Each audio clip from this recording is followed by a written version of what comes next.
Recording live from the E. Haley Memorial Studios, straight out of Almont, Ontario, it's time for This Death Clock Has 60 Minutes, your one and only weekly War Mahordes news broadcast. It's 8 p.m. Wednesday night, the beers are cold, the news is fresh, and the death clock starts now.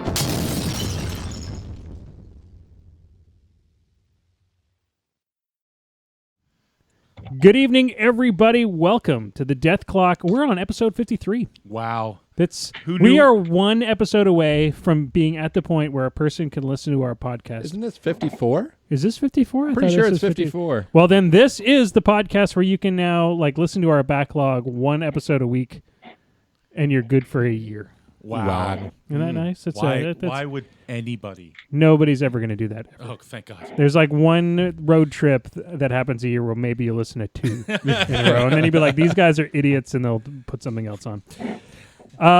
Tonight we've got a few news items that we're going to run through. We're going to talk a bit about Knockdown in tonight's focus because there's some interesting shenanigans happening all over.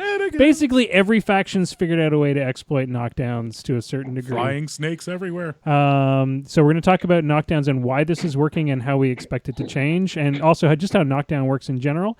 And last but not least, we do have a guest tonight, the creator of Odds Machine, Panos. Introduce yourself to us. Hello, guys. Thanks for having me on the show. So my name is Panos. I'm from Greece. And I'm one of the creators of Odds Machine. Awesome. We will talk in depth about Odds Machine later on tonight. And Panos is going to run through how the app works, as well as give us some sort of insight as to why it exists and why we need it. Before we get into the news tonight, Panos, tell us a bit about War Machine in Greece. Is there a big meta there, or do you have a lot of players? Not that much. So basically, the meta here is, I'd say, roughly 40 active players. So pretty small. And what faction are you playing right now? I'm playing Greeks. Awesome. We have. We're trying to get things a bit going around here. So we have. We've been sending the last couple of years teams to the WTC. We're trying to get the game going around here as well.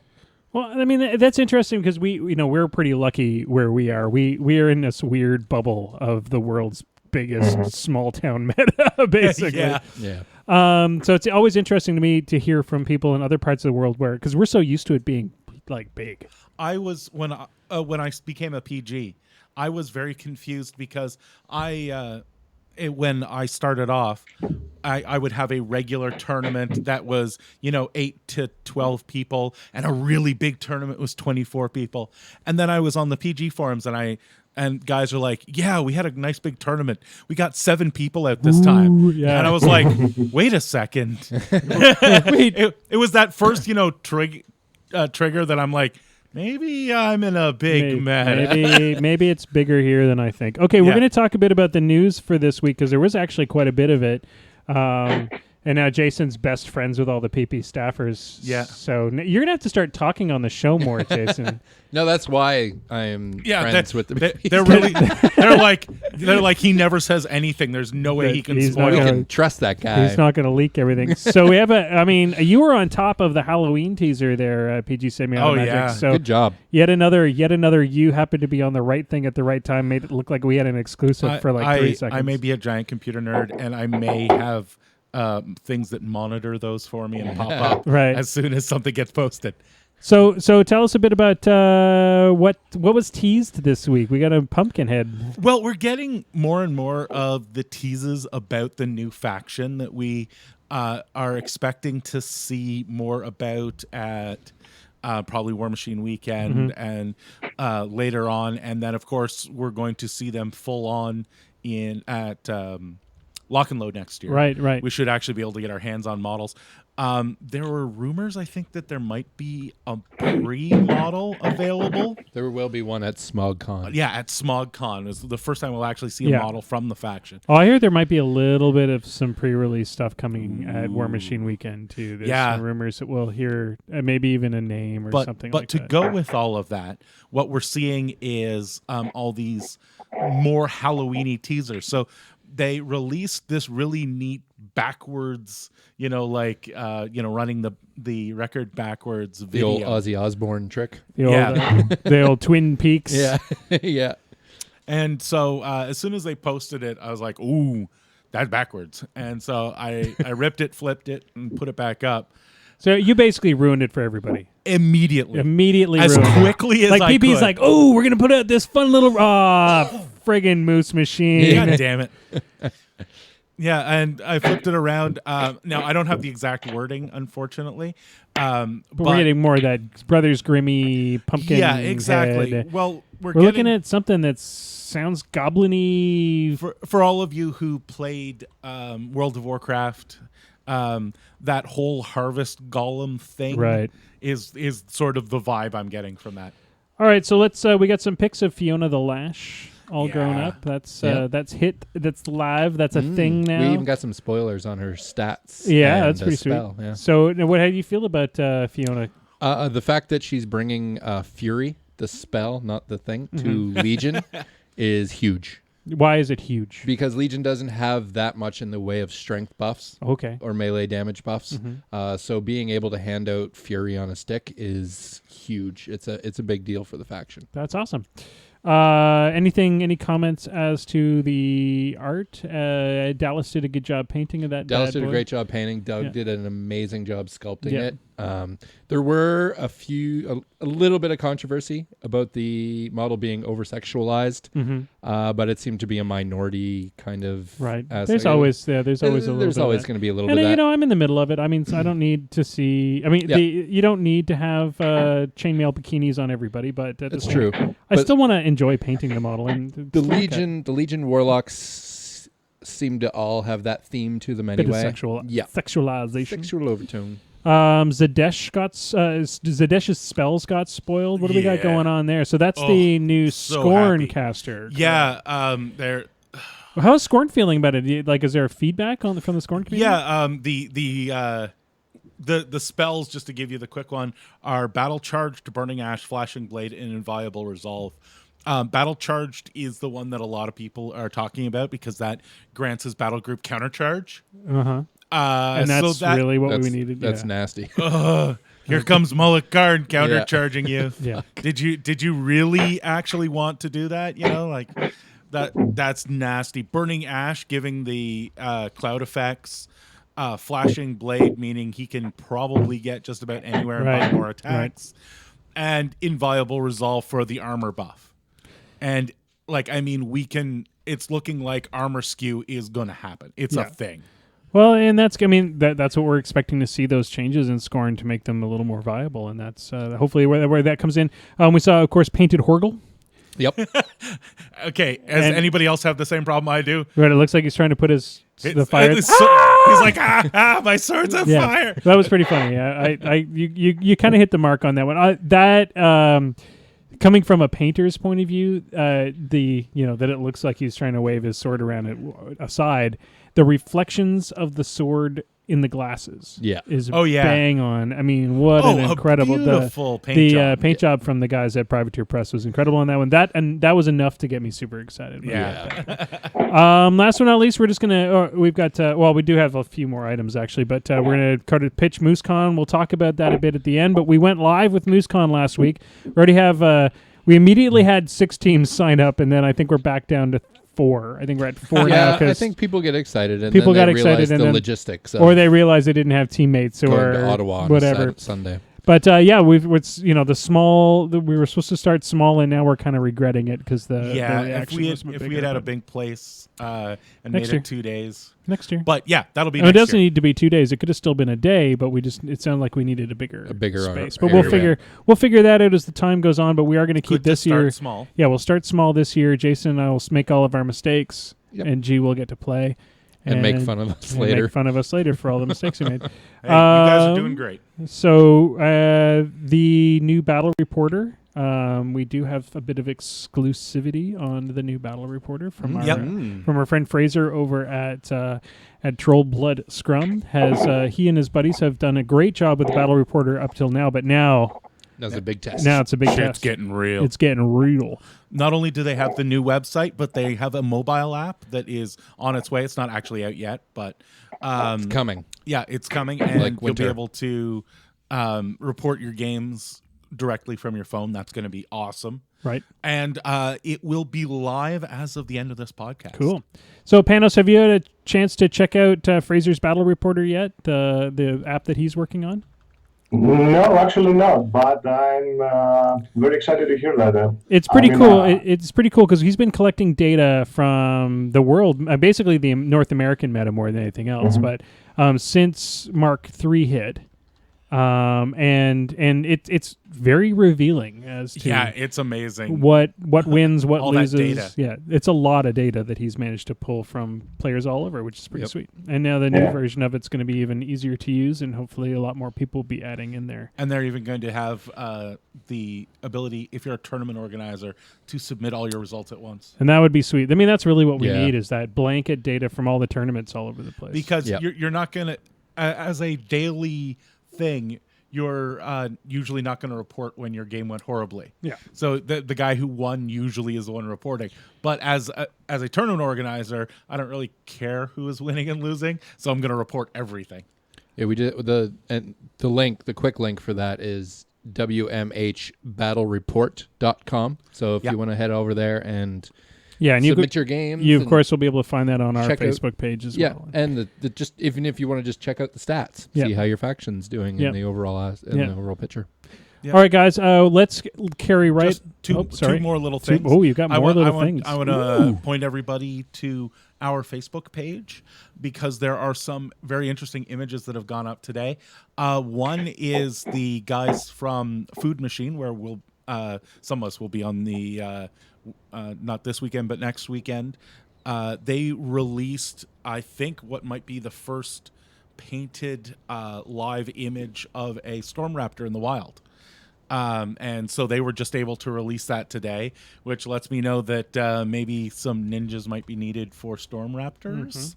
The other thing is somebody needs to get a hold of Jessica Struber and Andrew Bailey. They've left their lights on? They may have left their lights on. We don't know, but their names have appeared on a piece of parchment that was posted by Privateer Press, and we don't know who they are. They've left their lights on in the Privateer if Press. Jessica Struber and Andrew Bailey could come to the front desk, they left their lights on. They've left their lights on in the Privateer Press parking lot. All right, ladies and gentlemen, it's time for tonight's... It's time for tonight's... Focus! All right, guys, so now we're going to talk a bit about throws, knockdown, mainly knockdown. I mean, the focus is knockdown, but it's going to interact with tough. It's going to how it interacts with throws, how it interacts with people that can't be knocked down.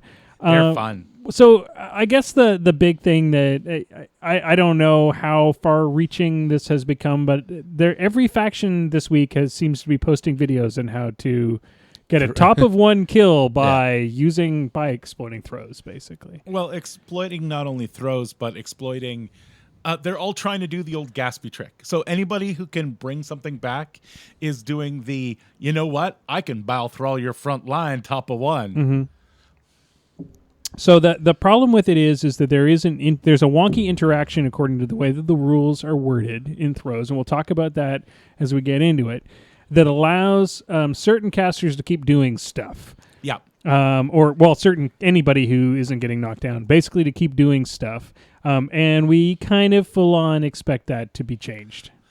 That is the hope. My guess is deviation will come back. Yeah, exactly. If you add deviation into it, then it's not a guaranteed vector. Okay, so let's first talk about knockdown and what knockdown is and how it works. So knockdown is a thing that happens at certain times when something heavy duty hits you.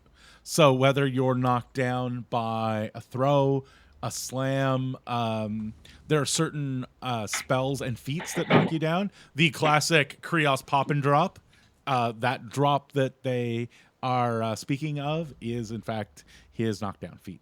Right. So the knockdown is, and when you're knocked down, what happens? So a knocked down model is neither engaged nor engaging. It does not block line of sight. Mm-hmm. In fact, it has to work really hard to interact with anything other than not being stood upon. Okay, well, so that's basically it. Yep. You just can't. You basically can't do don't stuff block until line you of sight. You don't. and you can't do anything until you stand up. In fact, if you were doing something and you're knocked down, most of the time you don't get to keep doing it. Right. So the other thing that's interesting about knockdown is a tough model, when it is knocked down, is no longer able to tough roll. That's correct. Apparently, toughing is an active thing. Yeah.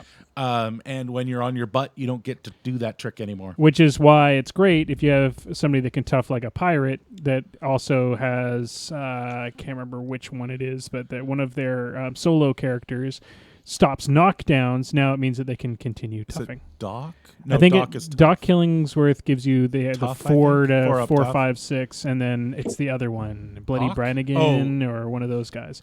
Anyway, We're good long at story this. short, that's a great thing to have if you have tough. Yeah. Because now you can just keep on rolling tough instead of dying on the next hit. Yeah. There's a lot of people that say no knockdown really brings back the old style tough. Right. Where you can just tough and tough and tough. Yeah. By the way, knock down all the trolls. Yeah. If you can knock down a troll, All the trolls. it's a lot easier to kill trolls. It's also Scourge is depressing. awesome with trolls. So standing up. How do you stand up? Well, standing up, you are going to have to give something up to stand. Right. So when you go to stand up, assuming you're not a focus manipulator model, you are going to have to either give up your movement or your action. Okay. So Now, pretty if you're- straightforward. If you're a focus manipulator model, or you're lucky enough to be a Jack or War Beast that gets the lovin' that the focus manipulators give out, you can spend some of that magical resource to pop back up on your to feet stand up, right? And when for jacks and for casters, when does that happen? during your control phase. So during the control, so you don't get to do it when you activate that model. No, you have to do people that make that beforehand. mistake a lot. All right. Yeah, it's one of the classic things. When does this happen? Yeah. So it happens if you're sacrificing. It happens when you on your activation. If you're not, if you're using focus to do it, then or focus or fury to do it. Yeah, you it have to do happens it during ahead the of time. control phase. Okay. So so if I'm not knocked down from a throw, can I still charge? No. So this is a very old rule. It came in, from what I understand, in Mark II, and this was to stop the Gorton fastball. So one of the classic things to do was Gorton has this wonderful little spell that gives you a bunch of extra strength. Right. And you have a driller with the one open hand, and he picks up a steady caster, Yep. fires him down the board. The caster lands on his feet. Or charges forward, feats, and then throws, and then what is it, an 8-inch push, I think, towards the table edge of your choice. Right. So he would just catch the entire front line, push him 8 inches back, and then he would basically have 2 turns of free fun. So this has come back. It's reared its ugly head. The problem is the way that it's worded now, that if you are already knocked down and you get thrown, and now you're already knocked down, so you're a knockdown model that gets picked up by another model, by one of your own models, and then thrown, and then you stand. The problem is that the way the wording is that if you were knocked down the round before, if you're already on your butt, and then you get thrown, and you're still technically knocked down from the turn before, and you can stand up and do a full normal activation. So this is a side effect of the same rule that stops other people blinding their own colossals and stuff like that. It's an effect stacking rule. And it's one of the ones that we're all sure is probably going to get the errata back. But for right now, you got to watch out for the flying snake or any of those. Yeah, basically, because throws are so accurate, so pinpoint accurate right now, have zero deviation. when you do them the right way. It allows somebody to be thrown several times down the field if you wanted it. There's the Cane 2 assassination attempt. There's the Flying Snake. There's all kinds of these things out there. It's just basically everybody's trying to figure out how to manipulate it. Just a quick talk with that. There's a couple different things that you're talking about there.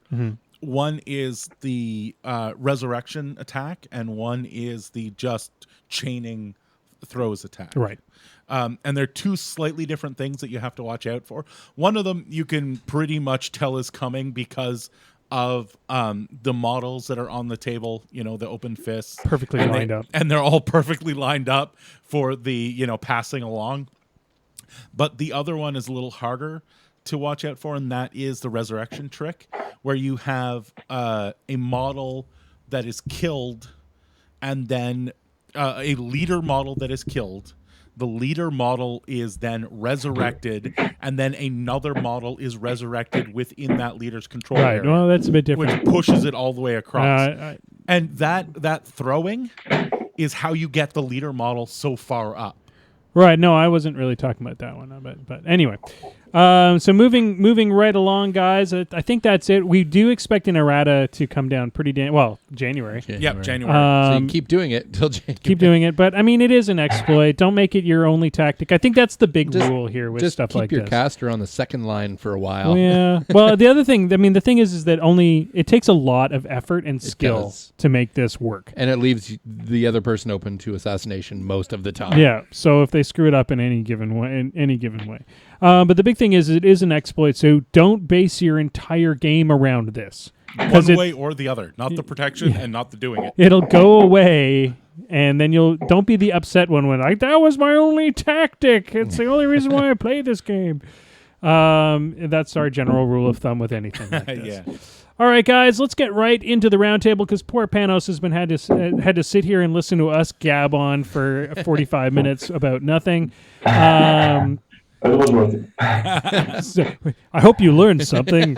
Yeah, actually, I did. He's like, Flying Snake, I'm taking that to the Greek meta. Kill them all. So first off, we talked a bit about the faction that you play. We're going to talk a bit about what the app that you and your friends are developing, Odds Machine. But I guess the first thing is you said you played Crix. That's correct. How are you feeling about Crix right now? Are you feeling good about Crix? How you standing? I feel pretty good. I don't really enjoy the shift from the infantry spam to basically having to play several jacks. But in terms of faction power, I'm okay. Awesome. I'm gonna let PG Semi-Automagic take over this portion of the show because I unfortunately own an iOS device and have not really had a chance to play with Oz Machine yet. So now's the time of the podcast where I just sit here and drink. Well, I was going to ask later, but since he brings it up, is there an iOS version in the works? Not right now, unfortunately. We hope to do so in the future. We'd like to, but it really depends on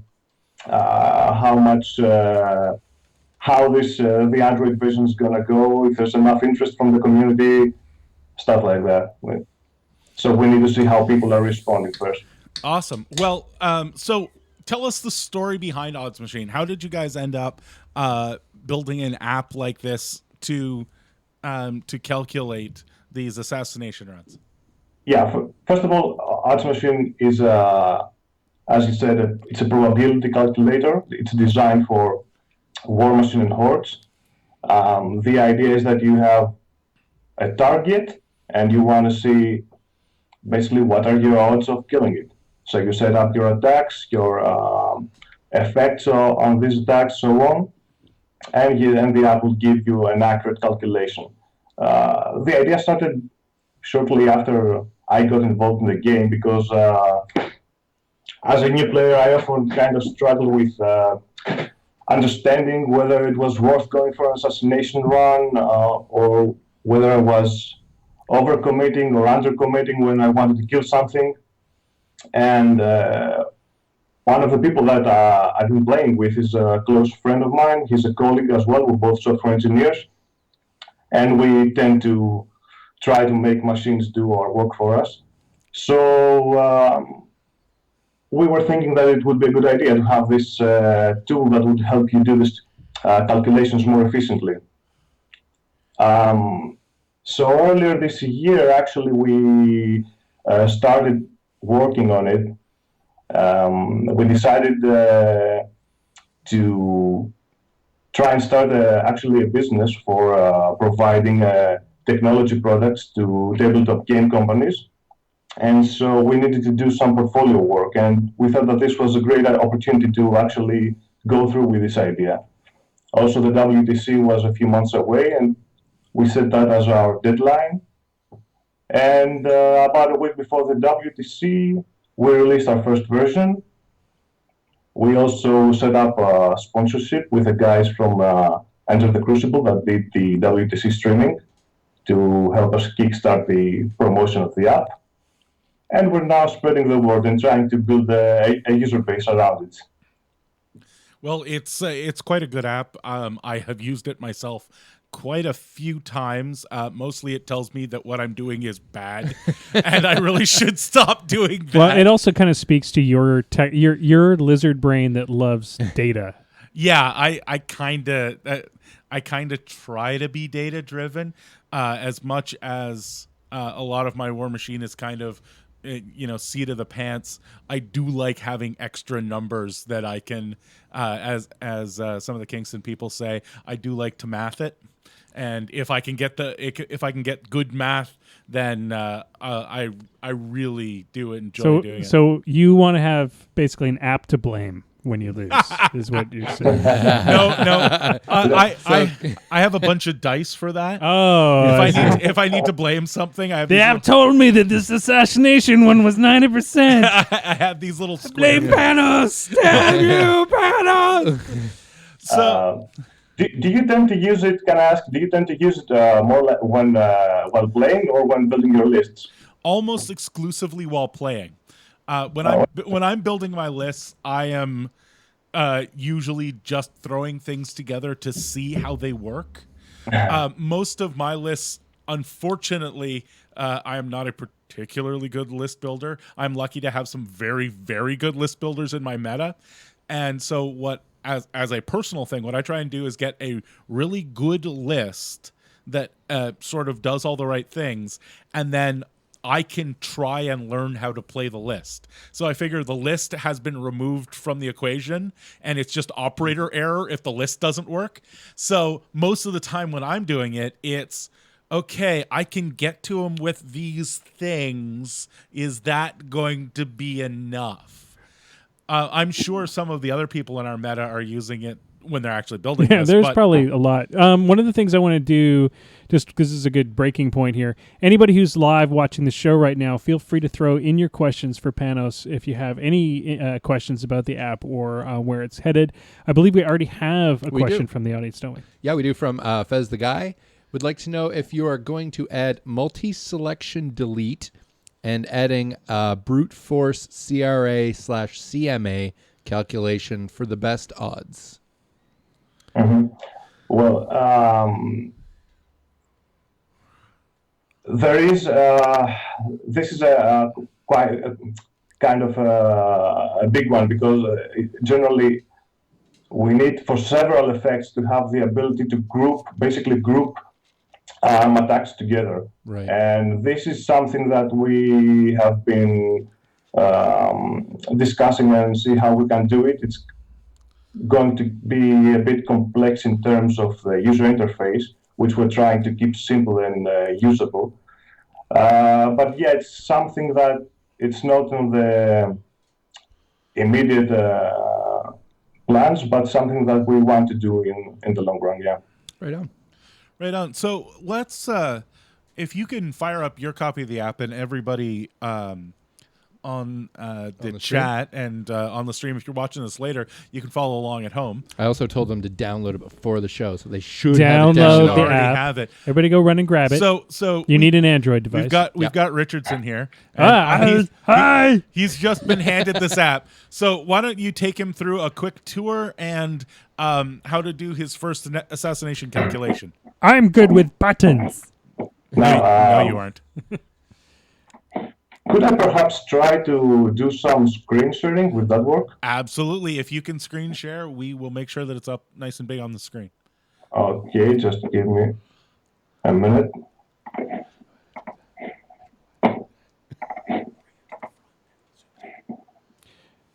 Ooh. Is it working? Yep. It Yep, is. we're getting the screen share. Yep. Okay, great. So when you fire up the app, this is basically the first thing that you see. So it's pretty simple. On the top bar, you have some basic stats for your target. So you have the boxes here. Say you have, for example, say that you have a warcaster with 16 health. Uh-huh. Then you have the focus here. How many focus are on the caster? Could be one, for example. This is the fury, in case it's a warlock. Right, gotcha. We'll leave that for now. Oh, that makes And sense then because fury and focus will be two very different. It'll change the statistics vastly. Yeah, because we do take into account the fact that they will drop focus to reduce damage and fury accordingly. Yep. And then we have these two icons here. First one stands for knockdown. So if the target is already knocked down, you will toggle this on. And the second one is for tough. If the target has tough. Like a nut. Uh-huh. That was, yeah. So below you have the area where you set up your attacks. You already have one attack here. So you have the map, defense of the target, how many dice are you rolling to hit, PNS of the attack, arm of the target, and how many dice you're rolling to damage. So say, for example, we have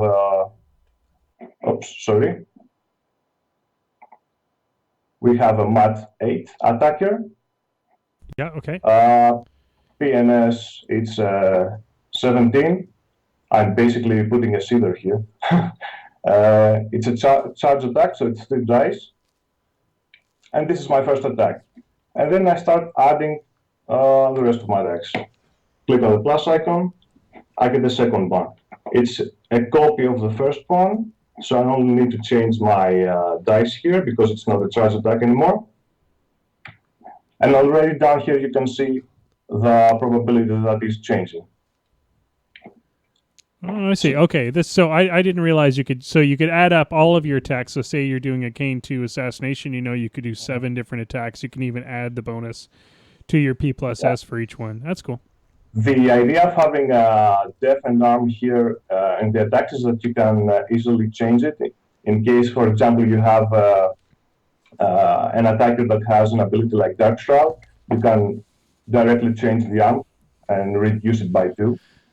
Or if you have something with armor piercing, double it and halve it. Same for defense. If you have something like Shadow Bind on hit, you can reduce the def directly here. And you also have the option here to set if it's a melee attack, a ranged or magical, which is important in case the target is knocked down, because melee attacks will auto hit, but ranged and magical will need to actually roll. And the other options you have here is to set the attack as auto hitting, if you have an ability like guided, or setting the attack as causing no damage, which is useful for some spells mainly that don't cause damage but have some other effects like causing knockdown.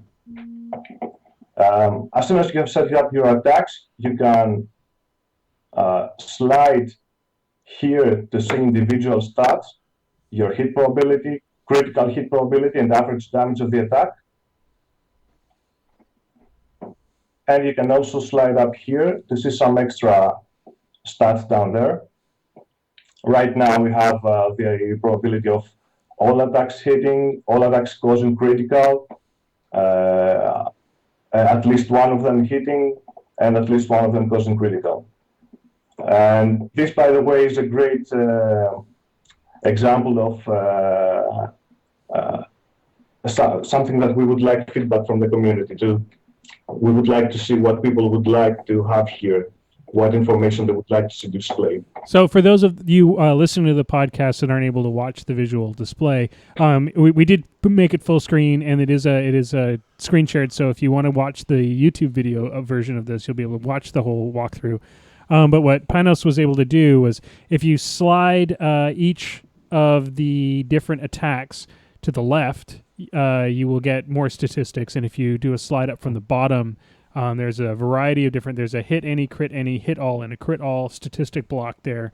So if you're using the app, it looks like so you're saying that you guys are looking for a little more feedback on what everybody wants to see in that block. Yeah, definitely. We really want to hear from people what they think and their suggestions to what we can add and what information they want to have. And also, one final thing, if you click on the effects on each attack, then you can set up special modifiers for this specific attack. For example, you can add rerolls on the attack and damage roll, discarding dice, like discard lowest or discard highest. You can have effects like poison and sniper and so on that cause specific amount of damage, or having a knockdown on hit, same on critical. And also there's the option of having on kill to negate tough.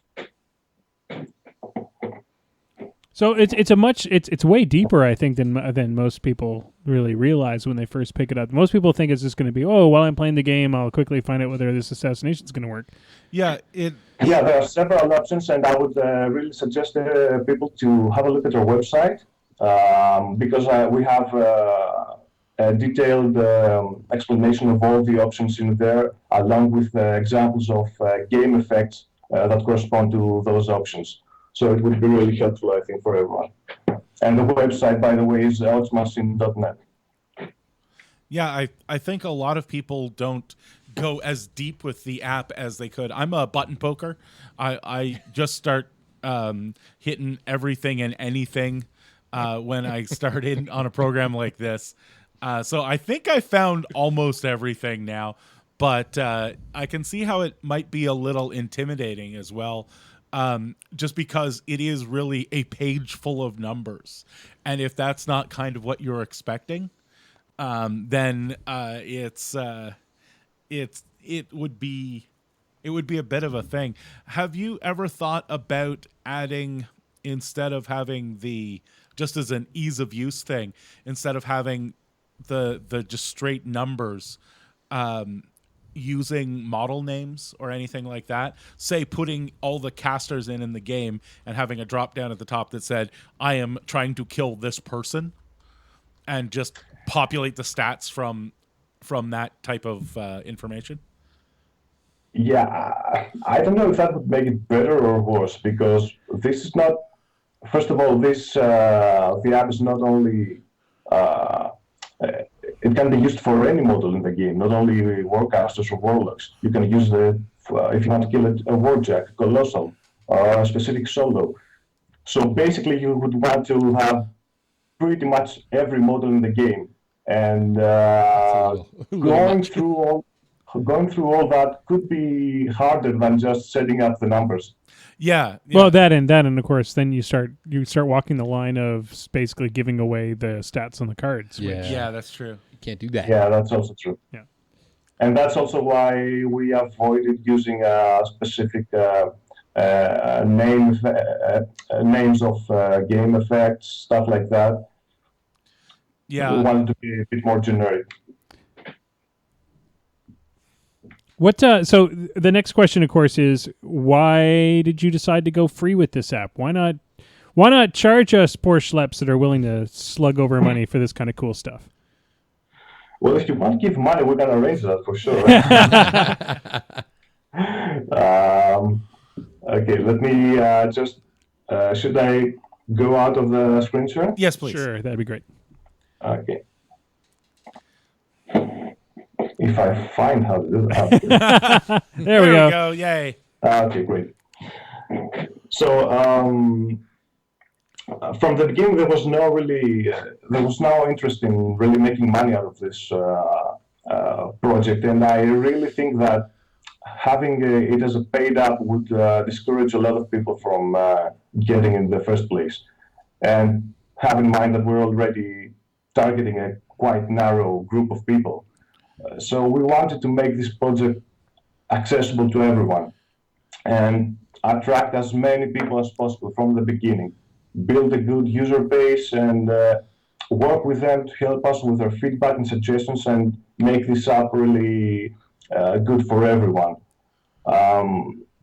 Now, that being said, of course, there is apart from the hours that we put into this, there are also expenses involved in promoting the app, keeping the site live, and so on. So we do intend to set up a donation scheme at some point, as soon as we find the best way to do that, to help us keep this project alive in the long run.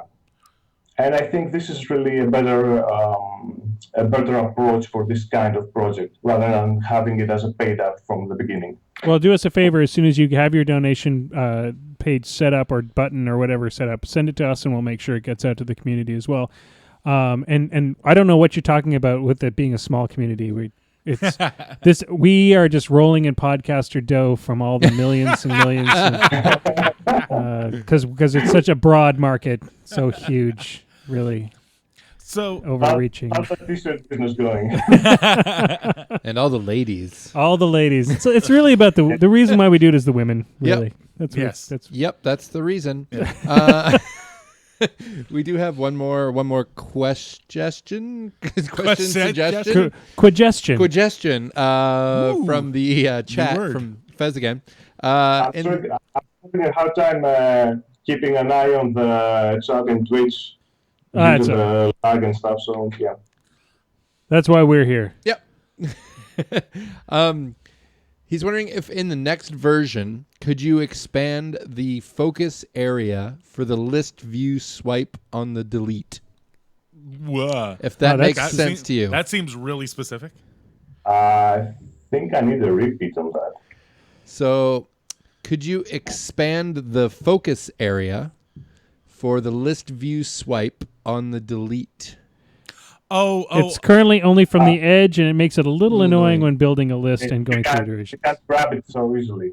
Yeah, you can't grab it in the middle. You have to grab it from the edge. Oh, okay. Mm-hmm. Yeah, I had no idea. Okay, yeah, sure. That's something we can do. And that's this evening's Quagestion. Yes, the Quagestion of the day. He also goes on to say it's a great and clean interface overall, and you guys did a really great job working on it. Thanks a lot. I'd really suggest to anyone who'd like to give us feedback to visit our Facebook page. It's really the best way to give us your suggestions and keep track of everything. Perfect. So with your app and pre-measuring and stuff like that, do you think that having all this extra data coming into the game is really making for a much deeper game? Or do you think that we're maybe diving a little too deep and you'd rather see people using your app during the list creation rather than when they're in the middle of playing a game? No, I don't see that as a problem, really. First of all, I was in favor of pre-measurement, and I totally agree with the opinions you guys had expressed here on the show. For me, tools like odds machine and much like pre-measurement, well, they basically level the field in aspects of the game that to me should not be the decisive factors in the outcome of the match. I don't think that game should be decided on players' abilities in eyeballing distances or doing math in their heads. I mean, you could have someone, let's say you have a player who's really not that good in math or has a situation, a scenario at hand that it's really not easy to calculate. So he thinks he has a 70% assassination run when it's really something more like 30 or 40. and he goes with it. And perhaps he gets lucky and wins a couple of games, but then fails and fails and fails again. And at some point, he will realize that it probably wasn't a 70% assassination all along. I don't see much value in going through all that process when you can have this number at hand all along and spend the time in, focusing in other aspects of the game, like building better synergies, devising better strategies, playing the scenarios better, things that to me matter more and should be the things that decide the outcome of the game.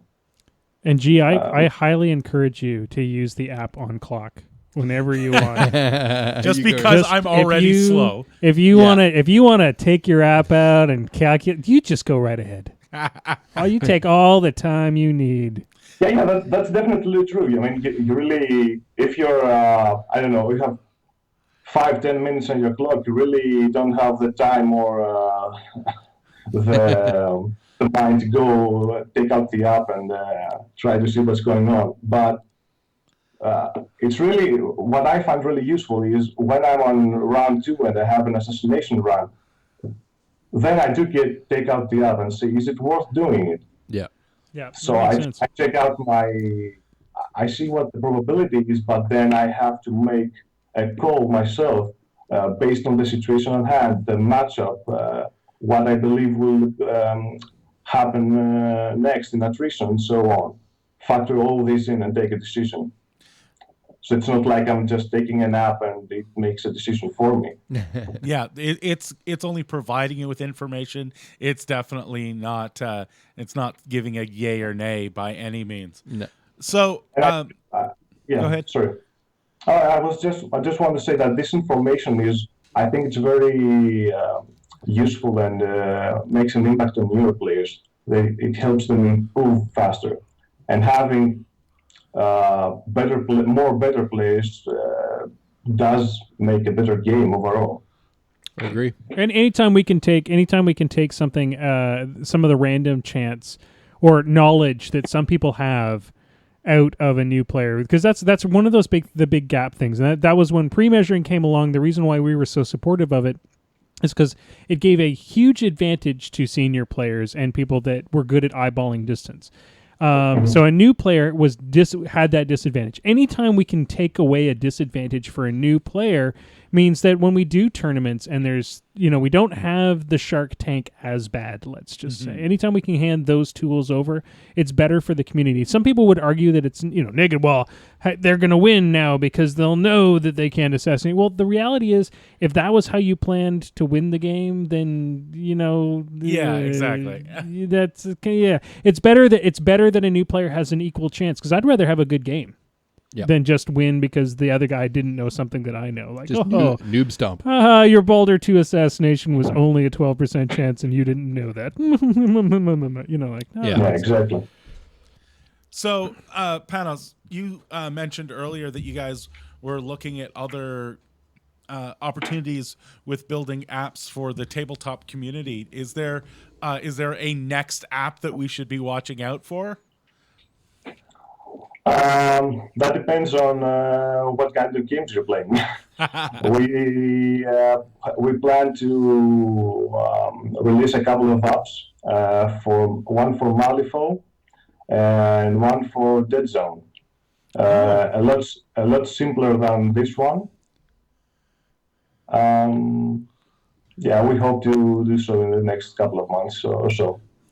Hey, and this is going out to the War Machine community. Of course, the guys, Panos and his buddies are always looking for new ideas. If you have an app that you think would be really cool, feel free to post it to the War Machine or to our Facebook page, and we'll pass that along to the powers that be, because we're always looking for cool things. I just want more stuff to play with in my spare time, because let's be honest, rendering video sometimes can be pretty damn boring. Yeah.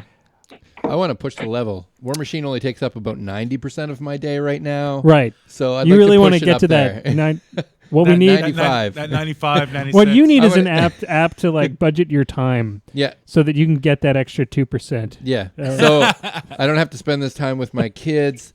I can Dear War Machine time app. Yeah. Tell me how to get that extra. Can I budget? Please divorce your wife and leave There we your go, children. Panos. What are the odds of my wife divorcing me? We need if I That's what we need is the divorce machine app. Now what we need is to get Panos together with Fraser, and we need Panos's app to tell us the predicted length of time that a game will take. So it goes through the battle reporter, and it sees Jesus. how long it took these people to That's be going beat. deep. And and then it's like, my opponent's playing Haley 2. Do I have time to get a game in? And it can tell you, like, it's the average amount of time. Yeah, that the a average It hand has will to have take. the it has to have the wife death clock thing in there. My wife is supposed to get home from work at 5:30. At 5:30. Do I have time to play this game? The other app that you and I have been discussing for years, we're throwing this out there, Panos. This is the app that we need. You're just pitching your. He's taking notes. I got another one for you. The other pitch is Apparently, we've brought this programmer on to just do elevator. Well, yeah, pitches we're at just him. going to do elevator pitches. The other app that we need the three of us need is how much does the other guy owe you app? Oh yeah, yeah. You've been talking about that one for a while. Because what happens? Because this is what happens. One of us makes a run to the Wizard's Tower to go buy models, and the other one inevitably goes, "Oh shit, you're going to the Wizard's Tower? I need a blank. Go pick me up a blah blah blah." So you pick it up for him, you throw it in the box, and then you go to deliver it, and the other guy's like, "Well, you bought me that other model before, so just take it." And then you're like driving home, you're like, "Wait a second, that was like an $80 model, and the model he bought me was like $2. Wait a second." We need an app that just has like a big Like a scale. big sliding It's like thing. a big sliding thing. Like, what did we call it originally? It was like how much, like whose turn for pizza or something like that. Buy the beer. Who? How many beers are you owed? Anyway, that's yet another. I'm just saying, you can make millions, if not $1 or $2. If not $2.50. All right, ladies and gentlemen, it's time for. You're really on that button tonight. It's time for The lightning round. In Jason's defense, he's back to drinking a bottle of wine during the podcast. An entire bottle. Of It wine. used to be we banned him from drinking a whole bottle of wine during the podcast for a while. I got nothing to say. All right, ladies and gentlemen, lightning round. Panos' first lightning round. Yes. Do you know the rules of the lightning Yeah. round? You ready for this? Yeah, I already have my excuses ready. Okay, perfect. He's got it. You've got. I'm gonna blame the time. It's 3 a.m. here and the language barrier. All right, Oh, perfect. there we perfect. go. Good- All right, well, good ones. I If like you them. if you know the answer, just buzz in. Unfortunately, I didn't go Crix deep. I didn't realize that you were a Crix player. Normally, I try to tailor it to the guests a little bit, but I didn't go Crix deep. It's a little all over the place tonight. That sounds and horrible. we don't have It a Minty really Fresh does. question this week. I was going Unfortunately, in. What? I went in Crix Crix deep. Well, Minty's he got a new job, so he's been really busy. That's so no excuse. Yeah. We haven't been communicating like we used to.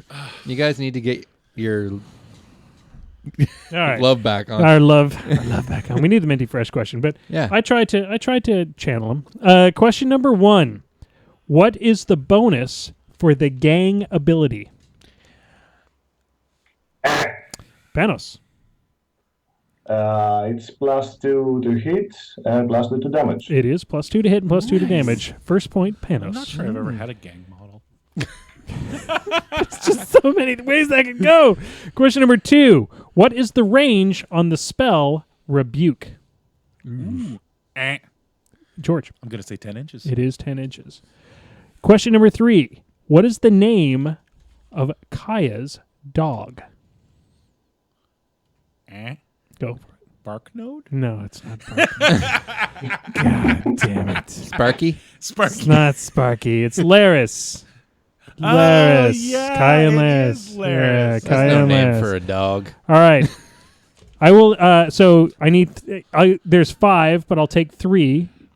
Who will Alton Ashley work for? And George, if you say something dumb, I swear to God, I'm just going to hit you. Well, now I can't answer. Who will Alton Ashley work for? Go for it. Crix, Signar, and Kador. He says, looking at his tab. No. Shit. Crix, no. It was It's- not Crix. It's Damn it. Signar, Kador, Kador. Protectorate, Circle, and Trolls. Like literally anyone else. Literally anybody but Crix. Nobody will work for Crix, man. They're killy death people. It's true. All right. Nobody wants to come home in a casket. All right. What does Maximus use as a weapon? Eh. Go for it. cursed. It's a big cursed blade, and I'm. What are trying they to think of called? the name very quickly. They're special. You gave one to Tom once. It's a big doomy blade. It's a fell blade. from It's a fell blade. Orgoth. It's a fell blade. It's a fell blade. It's got little people. Give it up, George. Lots of I little already answered peoples it. in it. Question number 6. What is Bane Lord Tartarus's mat? Oh, Panos.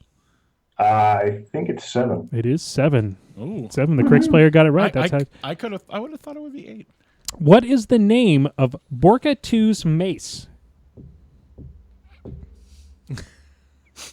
Go. You're gonna say something dumb too. No, I am Just- not. dude, all right. I am a good. Anybody? guy. Anybody? It's actually pretty funny. It's trauma. It's trauma. Nice. That's actually less dirty than I had to put it in there because it's called trauma. That's Question number 8. What is Angelius's speed? 7. Too damn Yes. slow. Yes, it is 7. Too Yeah, damn 2, slow. always. Yeah, 2. You can only Speed fly 7. and move speed 7. That He needs sucks. more. Poor Legion players are so hard done by. Anything with wings is speed 7. All right. Pretty much. How big is the fuel cache's smoke ring?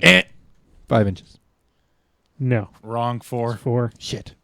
Nice. You were on the button You though. were like right on top of that. You did that with authority. Yeah. And still got it wrong. All right, for the Minty Fresh question of the week, unfortunately, I had to channel Minty, and I'm probably going to get some of the wording wrong, so Minty will correct me later. The Prince of Umbre wears what instead of Warcaster armor? At At least you amuse yourself. Go for it. Ancient Orgoth armor. It's not Orgoth, but you were right. It's ancient ancestral armor. Ancient Ancestral armor. loincloth. It's the ancient loincloth of his great grandfather. It's just really smelly. This underwear the old witch made for him, it's gross. It is actually ancient ancestral armor, and it's not the same as Railthorn's armor. No. Railthorn's is fueled by blood. His is like fueled by the power of his ancestors. Yeah, no, the weird thing is it's one of the actual magical items in the Iron Kingdoms. If you actually look at the Iron Kingdoms, there are hugely small amount of magical items for a fantasy setting. Yep. Almost every item that we think of as having magical properties is just channeling energy, Steam of power. some variety. Yeah. Yeah, steam power, whatever. There's only a couple things like the Witchblade or Zerkova's ice cream cone. Zerkova has like 90% of them. Yeah. Right now. Well, She's that's like holding on to all of Kind them. of what she does. Yeah. All right, guys, that's it for tonight. We got a few events to talk about, a few James local. won. James, nice work. James won. Nice. Frazier Good was job. very close. Oh, though. I like it when they compete. Yeah. I feel good about myself when they compete. Yep. All right, and of Dance course, for anybody me, monkeys. dance for me, monkeys. All right, ladies and gentlemen, it is that's kind of it for tonight. But we do have a couple of local events to talk about. I'm going to talk about the painting competition happening at FDB this weekend. I have my models ready. I know that there's a large contingent of painters coming from all over. There's going to be some live painting demonstrations. We'll be sitting around and nerding out on painting all day long. So join us at FDB. That is this weekend. I think it's Saturday. I wish I was a little more on the ball. I'm pretty sure it's Saturday because that's what I told my wife. Mr. G, what other events do we have going on in the area? Well, as you said, we have the. Sorry. Wow, that's as we said. brain There's going a thing left. that is. Things are really There's hopping stuff. here now. We have some going on. stuff. So you talked about the painting competition, Yep. but the next one after that is while Food Machine is going on in New York, it's Food Machine Prime. There is a tournament here, a 75-point steamroller. Ooh. After that is that's on the 13th, I believe. Right. Because it's on the Sunday at the Wizards Tower. The next one will be our local Food Machine on the 29th of November. And if you've never participated in a Food Machine, I highly encourage it. It is a charity event. Oh, yeah. So basically, So fun. you're going to come and you'll donate Bring cans some of, cans and cheat. yeah, cans of food, and you can actually donate money as well. And basically, all the money and food goes to the food bank. Yep. And you can use those cans of food and the money you donate to cheat horribly. There is a list of cheats up on the main page, and basically it allows you to do things like rerolls and bring out of faction models and colossals. Super cheat. It's awesome. And then after that, we're going to have, I believe right at the beginning of December, we'll have one more tournament. And then there's something going on in January. We got MooseCon, the first mini con. It's happening in January. It's going to be super fun. Come on out. Bring your wife. Bring your kids. Have a balloon. If you're watching the video, it's this thing down here, down below us. You can see the banner. That's right. MooseCon. MooseCon. Bring your kids. It's fun for the whole family. Why the Buy a model. Play some War Machine. Bring your kids. Fun for the whole family. There'll be monster trucks. there will? No. We can't. We cannot promise monster trucks when there will be no monster There will trucks. be no or monster balloons. I was going to do that. There will be no monster trucks. There will be no balloons. Probably. Don't bring your kids. Please do not bring your kids. Come on out. Unfortunately, we had to keep the size of this one limited because Yes. it's our first go at the Mini MooseCon. Hopefully, if this one works out, if we get a full attendance and everybody enjoys it, we're also trying out a new format that has never been done as far as we know, which is the 3-man team event. I got to give credit to Marc Andre because he's the one that came up with the idea for a 3-man team event, and people are pretty super excited about it, which is great. We need to fill up. We need 6 teams. We might make space for 7. We got an idea for a wild card team that we might figure out how to do. But we want to keep it at 6 to was it 8? No, 6 to start because we don't want to completely stack the place. Stack the place up. So finally, I want to send this out. Panos, we always ask, in your local area, what events are coming up? If I happen to be in Greece tomorrow, where do I go? Tomorrow. All right, I'm going to be there for like 6 months. Are there any cool local events happening? Right now we're having we're having a series of tournaments for the WTC selection, which would not very interesting for you, I guess. But we do have a big event in December. Can't remember the exact dates right now. It's the Athens Con. It's a big event regarding games in general, tabletop games, comics, so on. And we're having a Masters event during that con. Sweet. So, I mean, really, there is stuff going on all over the world. The game is growing. People spread the word. Get more people out to your local events. Have fun. Play games. And that I'm going to leave it in that. If you are watching us, listening to us, this is 54 episodes. There is going to be another 54 episodes. Heck yeah. And then Mark IV will come out. Anyway, that's it for us tonight. I think I would just want to send out a quick thank you to our guest. Thank you so much for joining us tonight, Panos. It was awesome. Thank you for having me. Please Thank you for staying up so late. Yeah, no kidding. Please download his app, and if you have ideas for other apps or suggestions for Odds Machine, please you can post them to our Facebook page, or you can send it directly. Where do we go to learn more about Odds Machine? Our website is oddsmachine.net, and you can find us on Facebook if you look for Odds Machine app. It's facebook.com/oddsmachine app. There you go, guys. So Cool. Post all your questions, comments, concerns, and thumbs up to those guys there.